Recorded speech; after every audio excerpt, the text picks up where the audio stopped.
Hi friends, I'm Dr. Shweta Goswami. I'm the medical director of Zeeva Fertility. Zeeva Fertility has centers and we're based out of Noida and Delhi NCR. Today I'll discuss about a good topic that's coming up which is egg freezing and some basic facts around it. So egg freezing is basically the technology where we take out eggs from a girl or a woman and we freeze them for future use. Now, there could be two types of egg freezing. One is social egg freezing and the other is medical egg freezing.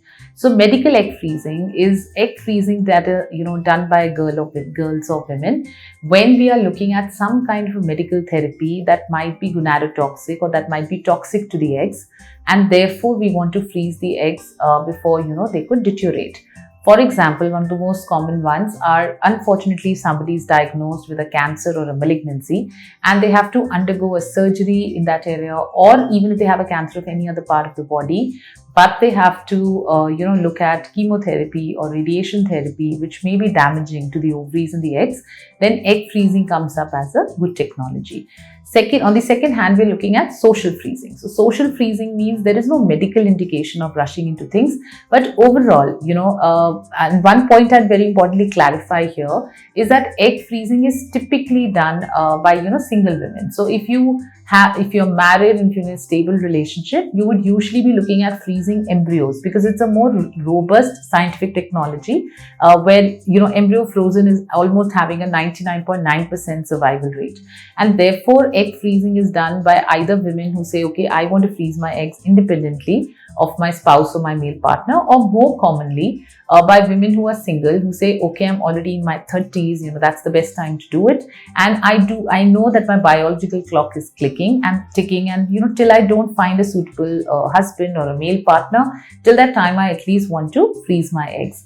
And as we all know, as women, we're all getting we are involved in our education, we're involved in our careers, and by the time we know it, a lot of us might be in our late 20s or 30s, and that's when we start looking either at a career, and then we may not even be planning pregnancy right now, we may not be planning a family right now, or we may not have found a suitable male partner by now. And therefore, egg freezing comes in as a boon because we all now do, and we've started to understand that age of the woman is an important parameter as far as fertility is concerned.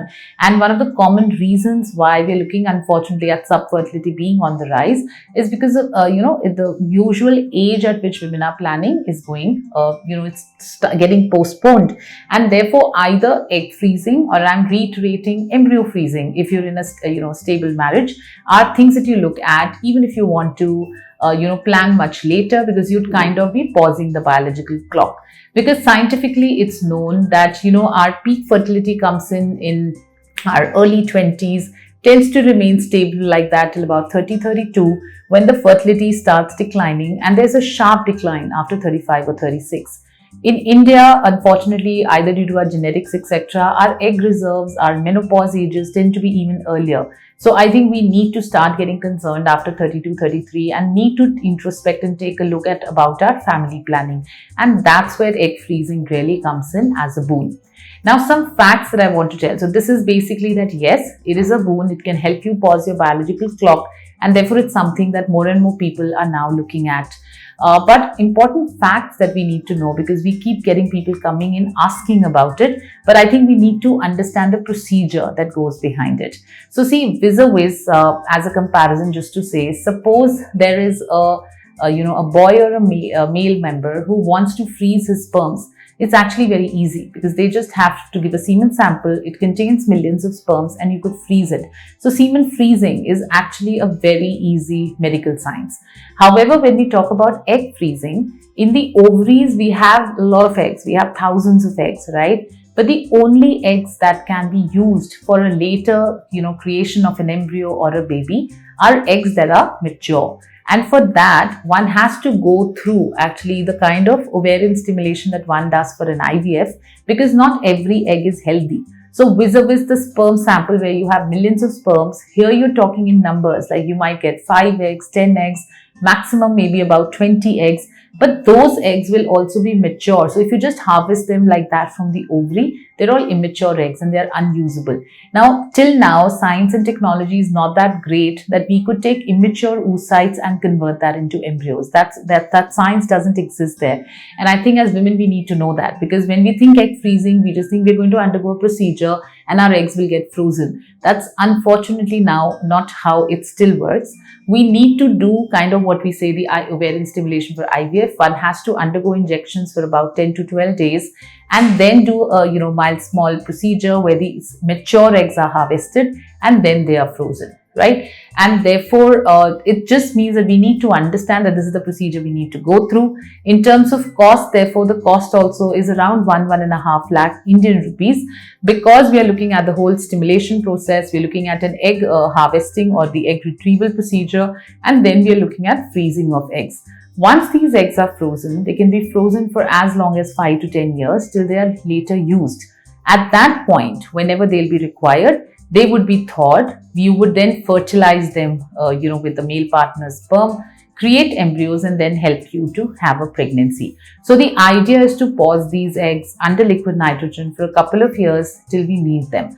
But the important thing to understand is that one actually has to undergo through the ovarian stimulation or part of the IVF procedure to be able to actually get eggs. And see, the procedure is not very complicated. The procedure doesn't have long-term side effects. You may have short-term tolerable side effects like mild pain, a little bit of constipation, bloating, but they're manageable with medications. But I think the most important part that one has to understand is that one has to go through injections for 2 weeks and then undergo a small procedure. But, rather than looking back later in life, I think if we are looking at a situation where egg freezing is something that we should be looking at, with the great advancements in science now, more and more confidence is now developing in terms of, the egg retrieval rates and more importantly, the egg vitrification, or what we call the oocyte freezing. We used to have success rates of like 40-50% per thaw. We're now looking at success rates of 70-80% thawing rate, which means if you've frozen 100 eggs, for example, 70 or 80 will be viable when you get them back, which vis-a-vis is a little inferior to embryo freezing. And that's why, as I pointed out, it's always better to freeze embryos if you're married. But if you're a single woman looking to pausing your biological egg clock, then egg freezing is definitely something you should be looking at. So I hope this little, information is useful for you to make up your mind as to what you need to do. Another last thing that I'd just like to say is that age of the woman at the time of egg freezing is also very important.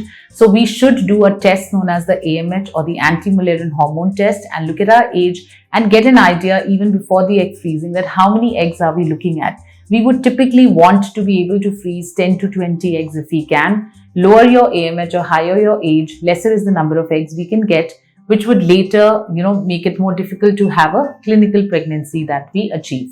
So I wish you all the best. Take this decision. It's a critical decision for women when we are focused on careers and elsewhere, where at least we can, utilize these eggs for later use. So I think it's great, scientific advancement, and we should use it if we think we need it.